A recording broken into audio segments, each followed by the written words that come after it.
103,7 Krakatau Radio RC Jagat KTT di Satungtung Gaya Ujung Banten. Seperti yang Ipa sampaikan di awal tadi, bahwa kita juga di ngulik kali ini ngobrol ke urusan publik, akan ngobrol terkait dengan ponpes atau yayasan di Kistos Mustaqim, ya, yang mungkin saja ini bukan hal yang baru KTT dengar. Mungkin bulan kemarin dari informasi-informasi yang tersampaikan melalui Krakatau Radio, yang penasaran ingin mendaftarkan putra-putrinya ke jenjang pendidikan yang selanjutnya. Nah, KTT saat ini alhamdulillah juga telah hadir. Nah, 2 narasumber kita, 4 sih sebetulnya ya. Yang 2 katanya apa, uka-uka, bukan. bukan. Yang 2 pendampingnya aja katanya ya. Kita mau langsung aja nih sapa dulu para bidadari dari Kistos Mustaqim nih ya. Jadi KTT ini namanya wah orang-orang banget ya, itu kayaknya ada IPA semua deh. PPDN cina.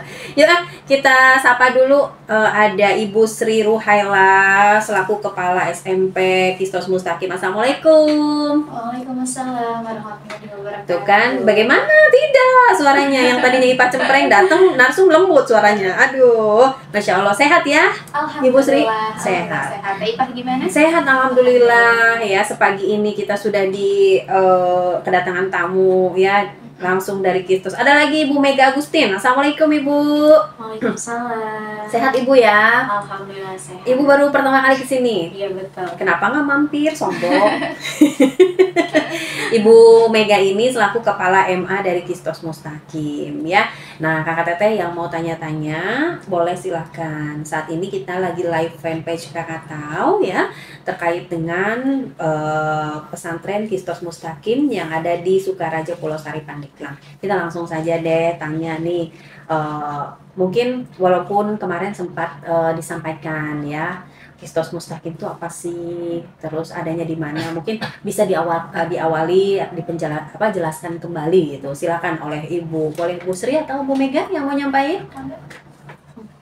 Iya, jadi Pondok Pesantren Kistos Mustaqim itu pondok pesantren tahfizul Quran Teteh ya, yang mana kita punya beberapa kompetensi nanti keahlian yang harus dimiliki para santri, di mana di dalamnya juga menaungi beberapa lembaga formal. Jadi meskipun kita pondok pesantren, tapi kita juga ada lembaga-lembaga formalnya di dalamnya, diantaranya yaitu SMP plus Kistos, jenjang SMP-nya, terus ada Madrasah Aliyah plus Kistos, sama satu lagi itu ada TK Islam Kistos gitu. Jadi memang dari jenjang yang paling kecil sampai ke yang atas juga kita ada. Sampai MA ya, Madrasah Aliyah iya, ya? Ada, alhamdulillah. Oke, ini sudah berapa tahun Teh berdiri Teh? Berdirinya dari tahun 2019 untuk pondok pesantrennya. Jadi untuk sekolahnya juga kita sudah berusaha untuk mengadakan gitu ya. Jadi inginnya para santri dengan adanya lembaga formal ini tetap melanjutkan sekolah formal. Jadi meskipun ngaji gitu, jangan sampai jadi santri yang kolot, nggak mau melek sama dunia luar dengan nggak mau sekolah juga. Jadi kita pengennya santri kita ini salafiyah tapi juga modern gitu. Ya. Memang di sana emang salafiyah modern juga ya. Iya. Untuk tempat-tempatnya juga ya, ada tradisional sama modern juga ya. Tapi bisa dijelaskan mungkin untuk alamatnya nih. Iya, jadi lokasinya itu ada di Kampung Wilukon, Desa Sukaraja, Kecamatan Pulau Sari, Kabupaten Pandeglang. Kalau misalkan dekatnya itu ke Pasar Ciput sebenarnya. Jadi kita itu adanya di Tungtung Pulau Sari sama Tungtung Jiput gitu, iya, perbatasan ya. Iya, Iba juga pernah ke sana. Memang baru sekali ke KTT, itu asri banget pokoknya tempatnya, Masya Allah kayaknya pokoknya. Iya, makanya kayaknya kalau nyampe satu adem pengennya tidur. Bukan nyampe satu pengennya tidur, karena memang bawaan suasananya ya, lingkungannya juga ya. Nah, tadi sudah dijelaskan di sana ada MA, SMP, salafiyah modern, TK juga ya. Jadi lengkap ya. Iya, apalagi untuk warga Kabupaten Pandeglang sendiri yang memang udahlah gitu, bingung nih pilih-pilih tempat atau lembaga pendidikan yang memang lengkap gitu kan. Terus ulah celokade itu jasa ruah baik kan gitu. Apalagi fokus di situ dari TK sampai ke MA-nya gitu kan. Wah, udah mantep banget gitu kan, sudah lengkap banget gitu.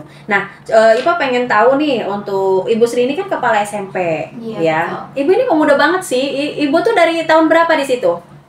Sebenarnya belum terlalu lama ya, jadi dari tahun 2022 tahun ini 2 tahun, menginjak 3 tahun gitu. Situ ya di Kistos itu ya. Betah ya Bu, Ibu juga pesantren di sana ya? Pondok di sana nggak? Mungkin nggak mondok, cuma ikut ngaji gitu kalau misalkan lagi di pondok. Oh gitu. Iya, jadi kita itu meskipun apa ya, anak-anak santri aja gitu, kalau misalkan biasanya di pondok pesantren anak-anak santri aja yang ngaji, kalau di pesantren kita insya Allah gitu semua tendiknya juga kalau misalkan memang lagi stay di situ kita ikut ngaji gitu sama gitu. Doga. Jadi ada pengajian untuk para gurunya juga. Oh gitu. iya, luar biasa ya ini. Ya, kemarin Pak Kiainya yang datang, Ipa yang ngeber kakak Teteh. Jadi dibikin kamu Dofar deh. Nah kita langsung ke Bu Mega nih ya, karena Ipa lihat ini tenaga pengajarnya masih muda-muda, fresh gitu. Ipa lihat aja siapa yang mau talk show gitu kan? Ini kepala MA-nya. Coba lihat, masya Allah, aing ora kene. Nah ini dia Bu Mega, sehat ya Bu Mega ya. Sehat, Ipa. Iya, Ipa nanyanya ke Bu Sri aja dari tadi ya. Biar Bu Mega yang banyak ngomong sekarang. Yes. Nah, Ibu Mega ini kepala MA di Kistos Mustaqim. Iya, Itu Bu, kalau boleh tahu mungkin sampai saat ini muridnya untuk MA sendiri sudah berapa? Untuk MA sendiri sekarang muridnya ada sekitar 20 orang. Alhamdulillah gitu, dari kelas 1 sampai kelas 3. Gitu ya. Nah, Ibu udah berapa lama mengajar di? Saya dari akhir 2021. Oh, jadi duluan Ibu ya? Iya. Dari Bu Sri gitu. Kalau boleh tahu bisa sebutkan Ibu program apa saja yang ada di Kistos ya. Kan biasanya kalau walaupun TK, SMA, SMP itu sebetulnya hampir sama ya. Hanya saja ada beberapa special school dan lain-lain ya. Mungkin Ibu bisa jelaskan program-programnya? Ya sebenarnya kalau program kita pertama fokusnya itu di hafalan Quran ya. Tahfiz Jadi ya? iya tahfiz gitu. Jadi kalau untuk Bapak Ibu yang mau anaknya menghafal Al-Quran, boleh gitu ya di kita di Kistos. Dan kemudian selain itu kita juga fokus di bahasa Arab, bahasa Inggris itu diutamakan untuk komunikasi sehari-hari gitu. Dan setelah itu juga kita juga kita program unggulannya, kemudian di multimedia juga ya, jadi diajari juga di komputer gitu. Jadi tidak jadi santri yang tadi kalau kata Bu Sri itu yang kolot gitu ya, nggak ketinggalan zaman lah gitu. Terus ada wirausaha atau entrepreneur, terus juga ada apa lagi tuh? Ada jurnalis. Iya betul. Oh, ada juga ya. Kita juga kadang-kadang di pondok kalau misalkan ini suka podcast ya, iseng-iseng gitu belajar. Oh iya, benar kemarin tuh Pak Kiainya bilang gitu ya. Ya udah katanya podcast gitu kan. Wah, keren. Lanjut, ada program apa lagi? Sudah sih itu aja, tapi untuk eskulnya juga kita ada pramuka, ada hadroh, kemudian ada juga itu apa kemarin silat, futsal dan sebagainya. Oh gitu. Ada ya, lengkap juga ya mereka ya. Tapi bu guru ini selain ya sebagai kepala SMP, SMA juga ikut juga turun untuk kayak kemarin kan saya lihat Bu Sri nih lagi ngebimbing ya para santriwati gitu kan. Apa tuh kemarin teh mau apa tuh? Persiapan haflah. Persiapan haflah. Jadi mulai dari teks dan lain-lainnya. Jadi langsung turun gitu loh. Iya, kita mendampingi. Jadi kalau misalkan pendampingannya itu kita bukan cuma ngajar di sekolah gitu. Ya, dalam artian kita yang manajemen ini memang bertanggung jawab juga memperhatikan anak-anak. Ibaratnya gini teh, anak-anak kan udah jauh dari orang tuanya ya, mondok gitu tuh, LDR lah sama orang tuanya. Jadi kita di sana berperan untuk menjadi pengganti kekosongan perhatian orang tua gitu. Orang tua kedua ya. Iya, memang mungkin nggak bisa digantikan perhatian orang tua terhadap anaknya gitu, tapi sebisa mungkin kita memberikan perhatian yang terbaik untuk anak-anak kita di pondok gitu. Oh iya benar. Tapi kalau dilihat santrinya banyaknya dari mana nih, Bu? Iya, untuk santri kita lebih banyak dari luar sebenarnya. Dari Bekasi, ya dari Karawang, terus ada juga yang dari Jakarta, Cilegon, Serang gitu. Jadi untuk mungkin yang punya saudara dari orang jauh juga ya boleh ditawarkan gitu untuk di Kistos ini. Kita tidak terpatok yang wilayah Pandeglang atau terdekat, karena kan kita tersedia pesantrennya gitu. Jadi lebih enak biasanya kalau orang dari kota kan mau ngadem ya. Lingkungan kita juga kan di sana asri. Iya, gitu. benar. Berarti kalau misalnya mereka sekolah di situ kan bisa langsung sekalian pesantren ya. Kalau boleh tahu untuk jadwal jadwal sekolah sama pesantren itu seperti apa, Bu? Ya, untuk jadwalnya sendiri, jadi kita tuh terintegrasi ya, jadi bekerja sama, tidak yang masing-masing antara sekolah dan pesantren gitu. Jadi di pagi hari itu kita fokus ke pelajaran sekolah, pagi hari sampai dengan mau zuhur. Oh, nggak full day ya? Sampai pulang full day. Oh, iya. Jadi santri yang dari luar juga yang tidak mondok ada, tapi mereka pulangnya itu nanti setelah sholat berjamaah asar, gitu. Jadi ikut program hafalan, setoran ya. Ada klaster gitu untuk pembelajarannya juga, sampai mereka ikut berjamaah. Gitu. Oke, jadi tapi kalau misalnya santri yang memang mereka mondok ya pulangnya ke pondok gitu ya di jam itu ya. Iya. Tapi kalau misalnya melihat nih antusias para santri ya, mereka dengan maksudnya program-program yang ada di Kistos seperti apa sih kalau melihat, karena yang namanya kalau anak-anak sih gimana disuguhinnya oleh orang tua kan, ketika dimasukin mungkin kan mengikuti program-program tersebut, tapi kan kadang ada anak yang memang merespon dengan baik, bahkan ada yang udah mandi jauh, ada yang ngerasa gini loh anak-anak tuh kalau di pesantren nih, aku dibuang sama orang tua gitu. Ya, anak Iba ngerasa gitu. Yang pertama tuh nih yang ini nanti mau kuliah nih, dia tuh pertama gitu lulus itu katanya dibuang sama orang tua. Itu makanya akhirnya nggak jadi. Tapi menurut Ibu guru sendiri, merespon mereka gimana sih gitu? Ada nggak sih anak-anak yang memang mereka ya di pesantren ini jauh dari orang tua merasa gimana gitu? Ada nggak kalau melihat dari respon mereka? Sebenarnya memang namanya adaptasi anak ya. Jadi kayak kalau misalkan tadi ada yang merasa dibuang dan lain sebagainya, alhamdulillah sih kalau di pondok kita semuanya merespon dengan baik. Ya memang pas awal adaptasi itu mungkin ada yang masih kaget dengan kegiatan yang padat gitu. Jadi kayak yang kadang-kadang paling sih kayak homesick kalau anak-anak gaul mah bilangnya, jadi kayak kangen rumah, jadi kayak kadang-kadang ada yang ngelamun gitu. Nah kalau misalkan makanya dari itu, jadi guru-guru itu punya pendampingan terhadap anak-anak untuk mengantisipasi anak-anak itu punya perasaan seperti itu teh. Jadi kalau misalkan kita ngelihat ada anak yang misalkan tadi kelihatan dikit aja udah ngelamun tuh kita langsung ditanyain gitu. Jadi kalau misalkan memang peran guru itu kan bukan hanya mengajar di kelas, tapi kita juga harus memperhatikan psikisnya anak gitu. Jadi memang dewan guru juga punya peran ke situ gitu. Jadi jangan sampai menurut Ibu sendiri bagaimana pola yang Ibu terapkan untuk agar misalnya anak juga merasa tadi teh ya, kalau misalnya merasa udah ini anak udah ngelamun nih, udah mulai ini apa karena kan yang namanya di pondok pesantren mereka yang namanya handphone sudah tidak bisa menggunakan gitu. Seperti apa? Kalau misalkan di sana sih kita ajak ngobrol sih, jadi kayak kalau kan gini, kita kan dari pagi sampai tadi menjelang zuhur itu pendidikan formal, terus nanti anak-anak ngaji, nanti ada waktunya dari abis jemaah zuhur sampai jam 1 itu anak-anak free kan, istirahat gitu. Nanti jam 1 itu mulai kembali KBM.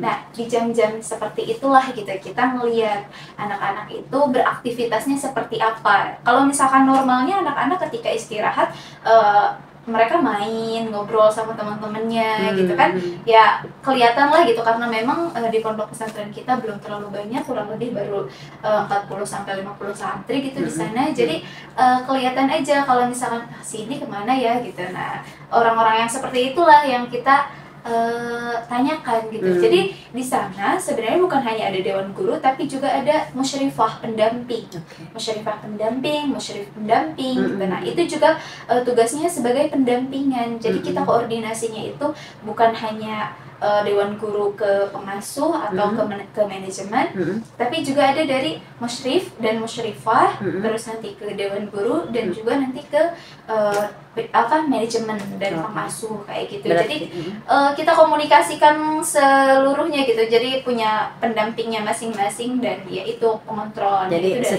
secara ini terus intens ya komunikasi ya. Iya. Bahkan ada ini juga teh, kita uniknya itu anak-anak punya catatannya sendiri. Oh, buku diary. Buku kita ingat banget lagi Pak. Makanya teh pakai gembok. Diary, buku diary. Jadi tapi ini tuh bukan anak-anak yang nulis aja, tapi yang pendampingnya itu yang menulis. Jadi kalau misalkan kelihatan anak-anak itu misalkan kelihatannya lagi pada saat itu hari itu lagi bete nih, galau nih, lagi bete, lagi kita nanti dicatat, nanti Oh. kayak ada evaluasinya kira-kira kenapa ya. Oh, Jadi gitu. kita tidak membiarkan perasaan itu berlarut-larut dirasakan Oke, oleh oke. anak. Gitu. Iya. Wah, seru ya berarti ya. Maksudnya Alhamdulillah. kalau kita terlibat langsung secara maksudnya psikologis mereka ya. Jadi mereka tidak segan, tidak Iya. juga mereka merasa ya karena jauh dari orang tua, tapi mereka kan ya maksudnya guru ini kan sebagai orang tua kedua ya, pengganti mereka di lingkungan mereka itu ya, Masya Allah lah. Nah itu dia Kakak Teteh ya, nanti jangan kemana-mana, ini masih banyak obrolan kita terkait dengan Kistos, apalagi untuk Kakak Teteh yang mungkin putra-putrinya mau pesantren jangan jauh-jauh deh gitu. Kenapa? Karena memang pertama ya pendidikan, ilmunya juga sebetulnya sama ya, apalagi untuk kita yang memang nggak bisa jauh dari anak-anak, cenah lebay amat, bukan begitu kan, tuntunlah ilmu walaupun ke negeri Cina. Tapi kan doang ipah mah, aing meleweh jauh di anak. Makanya yang dekat-dekat aja. Ya udah, jangan kemana-mana Kak Teteh ya, masih di Ngulik ngobrolkeun urusan publik. Ngobrolin urusan publik. Krakatau Radio ER Sejagat Kak Teteh di Satuntung Denge Ujung Banten masih di Ngulik ya bersama Ponpes Kistos Mustaqim yang ada di Kampung Wilukon ya, Sukaraja, Pulau Sari, Pandeglang. Dan kita langsung sambung lagi obrolan kita yang tadi Ipa pengen tahu nih terkait dengan kegiatannya kan full day ya, itu diisi apa saja sih? Mangga, boleh Ibu Sri atau Ibu Mega? Mangga. Ya, jadi untuk kegiatan full day itu yang tadi sebenarnya udah disinggung di awal bahwasanya nanti anak-anak itu paginya KBM formal, jadi kayak IPA, IPS dan lain sebagainya di SMP-nya maupun aliyahnya itu dilaksanakannya di pagi hari sampai menjelang zuhur tadi itu. Terus nanti kita anak-anak itu ada jamnya untuk hafalan. Jadi kita itu sebenarnya ada 2 kali hafalan. Hafalan setoran ya, jadi setoran itu nanti menjelang zuhur sama nanti menjelang asar. Nah untuk yang full day ini Bu, jadi nanti anak-anak setelah setoran, kalau yang full day itu nanti bisa pulangnya setelah jemaah asar tadi. Nah dan jangan khawatir juga yang full day ini nanti juga ada disediakan jemputan dari pondok. Kalau misalkan globalnya kegiatan anak itu dimulai dari jam 4 pagi. Jadi kalau misalkan di rumah kita jam 4 pagi masih tidur ya. Tapi kalau misalkan di pondok masih digedor-gedor di gubrak gue ya. Jadi jam 4 tuh melek. Udah melek, anak-anak udah melek, udah tahajud, terus murojaah itu kayak mengulang hafalannya ya. Terus nanti sampai dengan sekitar jam setengah sampai jam 5, dari jam 5 itu nanti ada yang namanya English morning atau Arabic morning. Jadi itu tuh jam berapa tadi? Jam berapa? Dan dari jam 5 sampai jam setengah 6, 30 berarti Ipa ngomong kali itu jam 8 banyak. Sunda. Boleh. Wih, tanya bahasa Inggris ya, Bu. Tapi kan anak-anak nanti itu ada pembiasaannya interaksi pakai bahasa Inggris. Iya. Jadi Ipa kalau misalkan jam 9 juga ditanya sama pakai bahasa Inggris, Atau aja. maghribnya belum maghrib. lanjut. Oke, nanti dari situ anak-anak siap-siap untuk sekolah dari jam setengah 6 itu setelah selesai English morning atau Arabic morning. Nanti setelah itu nanti sarapan jam 6 pagi sampai dengan jam setengah 7. Nah dari jam setengah 7 itu anak-anak udah ready siap-siap mau sekolah. Ya persiapan lah gitu ya, anak-anak dari jam 7 itu sekolah sampai dengan jam asar tadi itu dengan kurikulum yang terintegrasi dengan pondok kayak gitu. Jadi nanti habis asar juga kalau misalkan yang mondoknya nih Teh, kalau misalkan yang tadi full day anak-anak dianterin pulang atau misalkan pulang masing-masing gitu ya. Kalau misalkan yang mondoknya dari asar itu istirahat jam setelah asar istirahat, ada jam makan sore.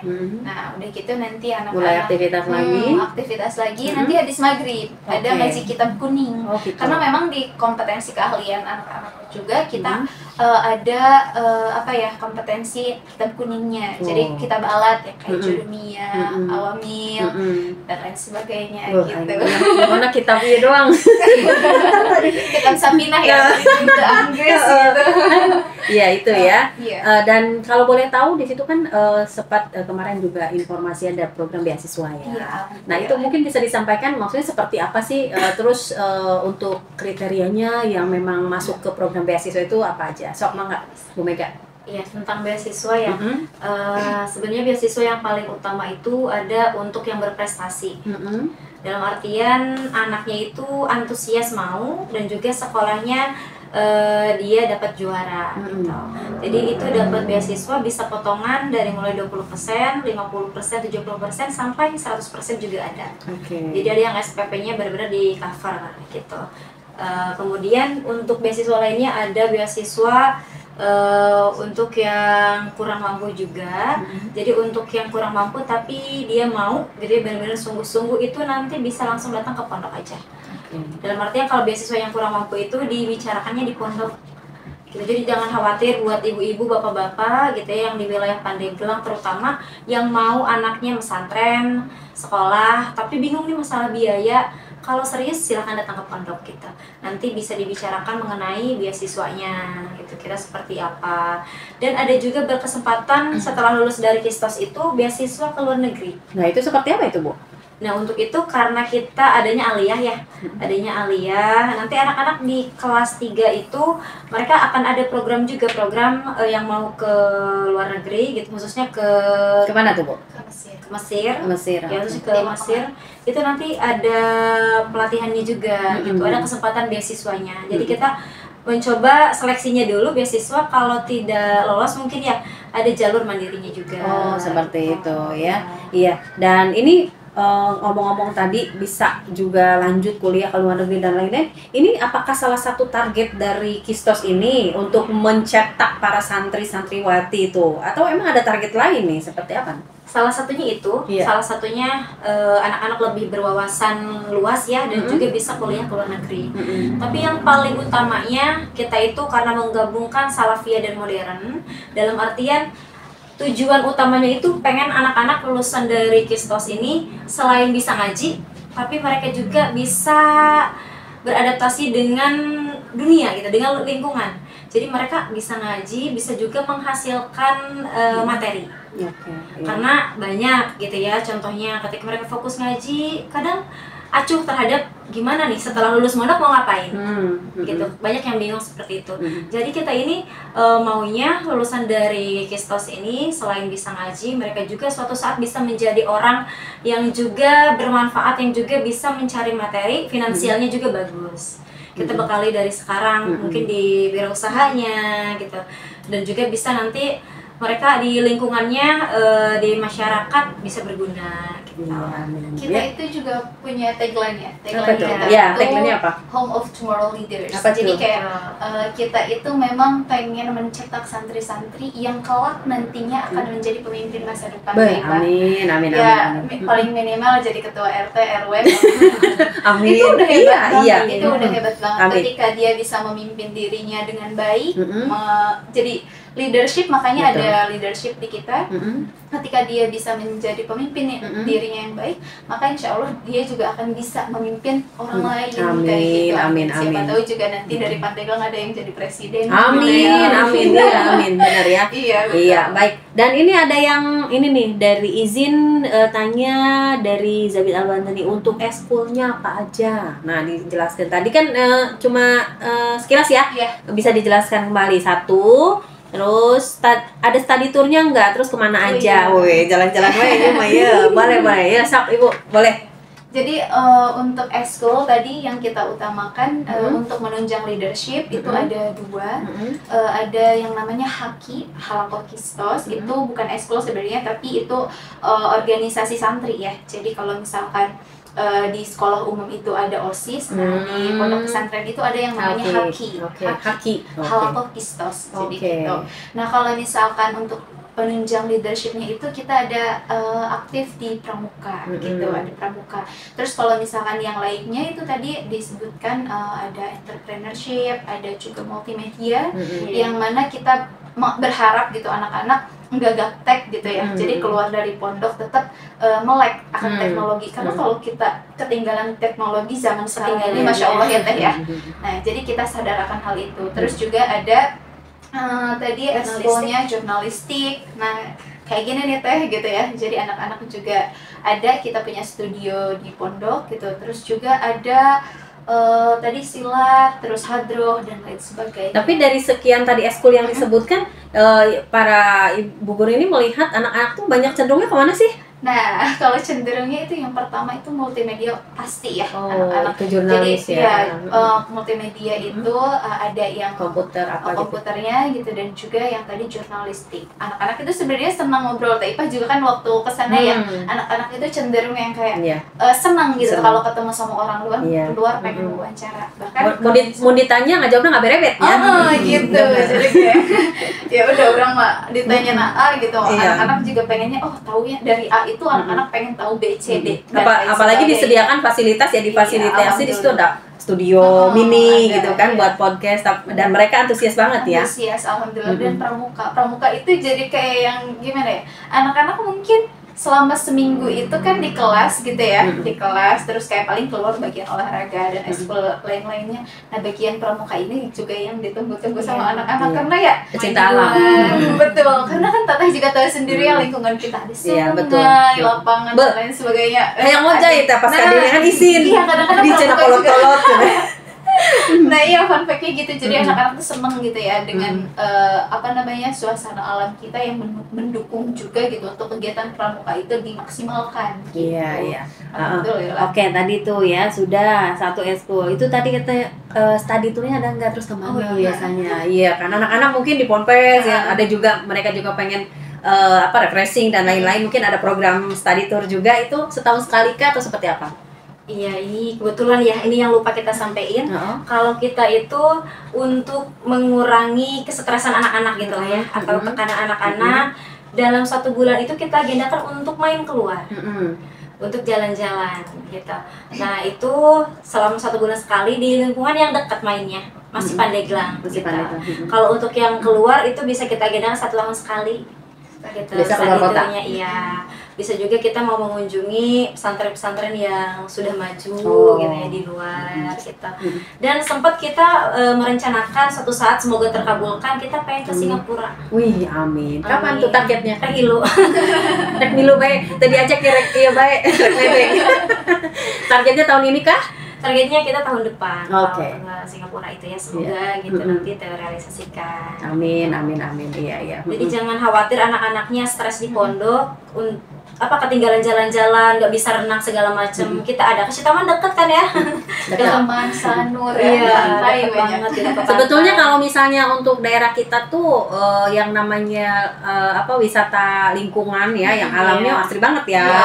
Sebetulnya di Kisto sendiri itu udah keluar aja, bukan ke pondok pesantrennya aja, itu belakangnya Kak Teteh udah tuh yang namanya sungai, bener-bener eta mah herang keneh nyaannya. Ceta Ipa bisa bae bejakeun Ipa hayang ngojay ge izin karena ieu mangsa awal. Jeung Pak Endang di cenah kolot-kolotnya. Tapi memang Kak Teteh asri banget, luar biasa ya, apalagi pondoknya itu